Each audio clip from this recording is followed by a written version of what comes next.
Mummy, आप हमारे साथ बंगलौर चलो। पापा थे तो बात अलग थी। अब आप अकेली यहाँ गांव में कैसे रहोगी? बेटे अनिल ने कहा तो मैं असमंजस में पड़ गई।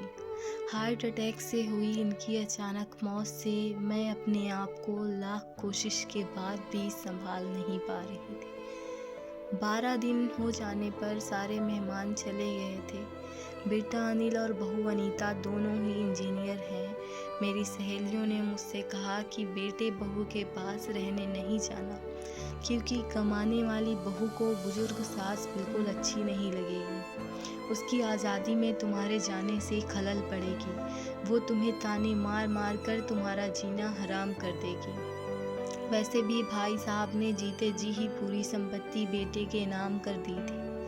ऐसे में तो पूरी संभावना है कि बेटा बस यहाँ के मकान बेचकर माल तो सब ले लेंगे और तुम्हें पाई पाई के लिए तरसा देंगे।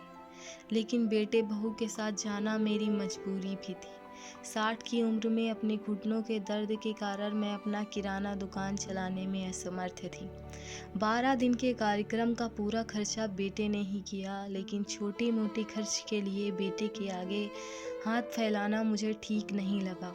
और जो थोड़े बहुत पैसे हमने जमा कर रखे थे वो भी खर्च हो गए। अब हालात ये थे कि मेरे पास 100 रुपए भी नहीं थे।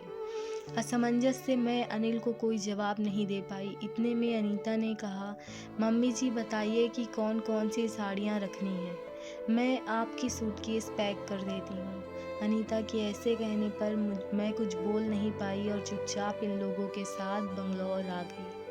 अनिल और अनीता दोनों ही मेरा पूरा ख्याल रखते, सब साथ ही में खाना खाते।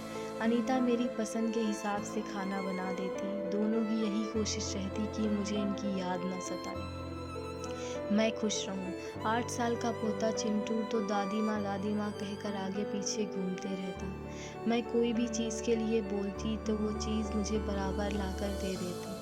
ये सब देखकर मेरे मन को बहुत शांति मिल रही थी। मैं सोचने लगी कि लोग बेवजह ही आजकल के बच्चों को बदनाम करते हैं, कि वो लोग बुजुर्ग का माँ बाप की कदर नहीं करते, खासकर कमाने वाली बहू हो तो। आज सबने बाहर घूमने का कार्यक्रम बनाया। मॉल में घूमते घूमते अनिल और अनीता एक दुकान से कुछ खरीदी करने लगे।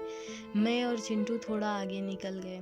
आइसक्रीम की दुकान पर चिंटू ने कहा, दादी माँ मुझे आइसक्रीम खानी है। मेरे ऊपर तो मानो बिजली गिर गई, क्योंकि मेरे पास तो पैसे थे ही नहीं। इतने दिनों में पैसे की कोई ज़रूरत महसूस भी नहीं हुई थी।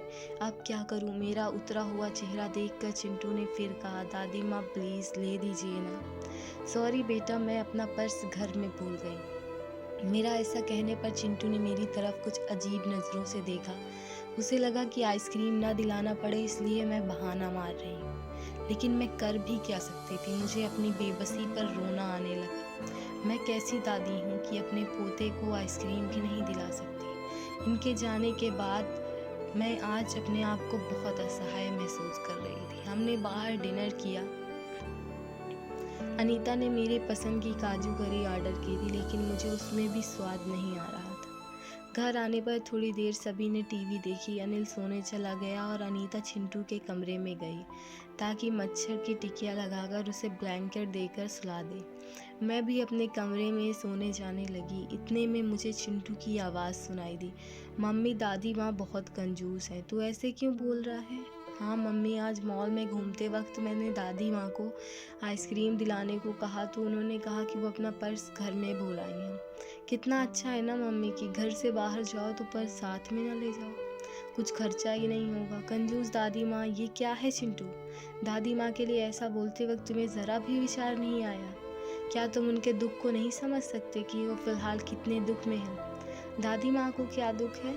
बेटा, अभी तक दादी माँ और दादाजी गांव में एक साथ रहते थे।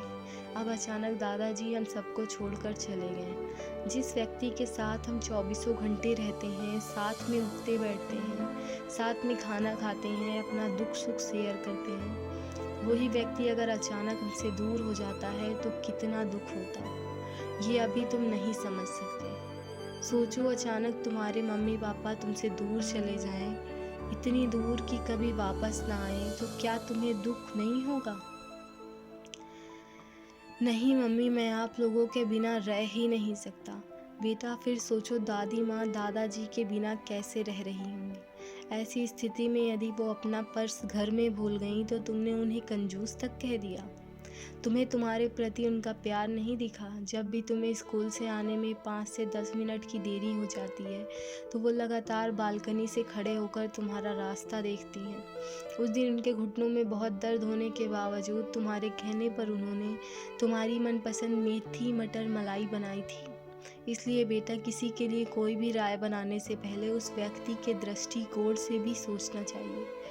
सॉरी मम्मी, ये वार्तालाप सुनकर मुझे अपनी बहू पर बहुत गर्व हुआ। उसकी जगह यदि मैं होती तो शायद मैं भी अपने बेटे को इतने अच्छे से नहीं समझा पाती। सुबह अनिल ऑफिस चला गया और चिंटू स्कूल। अनीता ऑफिस जाते जाते मेरे हाथ में कुछ रुपए देने लगी। ये क्यों बहू, मुझे पैसों का क्या काम? मम्मी जी, इंसान के पैसों का काम कब पड़ जाए कह नहीं सकते। आप मंदिर जाती हैं, कभी दक्षिणा चढ़ा दीजिए, कभी चिंटू कोई चीज़ के लिए जिद करने पर उसे वो चीज़ लेकर दे दीजिए। लेकिन बहू, मम्मी जी यदि वह पैसे अनिल आपको देते तो क्या आप मना करती? नहीं ना। आपकी बहू भी कमाती है तो फिर आप अपनी बहू से पैसे क्यों नहीं ले सकती? अनीता की बातें सुनकर खुशी के मारे मेरी आंखों में पानी आ गया। जो बात मेरा बेटा भी समझ ना सका वो बात मेरी बहू ने समझ ली थी। मैं ईश्वर से प्रार्थना करने लगी कि मेरे जैसी बहू वो सबको दे। लोग बेवजह ही कुछ कमाने वाली बहुओं के दुर्व्यवहार को देखकर सभी कमाने वाली बहुओं पर लांछन लगाते हैं कि वे तुनक मिजाज और घमंडी होती हैं। सास ससुर उनको बिल्कुल अच्छे नहीं लगते आदि। कुछ बहुएं अनीता जैसी समझदार, सुलझे विचारों वाली, बड़ों का सम्मान करने वाली भी होती हैं। आज अनीता ने कमाने वाली बहू के बारे में मेरी आंखों पर पड़ा पर्दा हटा दिया था। वीडियो अच्छी लगी हो तो लाइक कर दीजिएगा और हमारे चैनल को सब्सक्राइब कर लीजिएगा। Thanks for watching.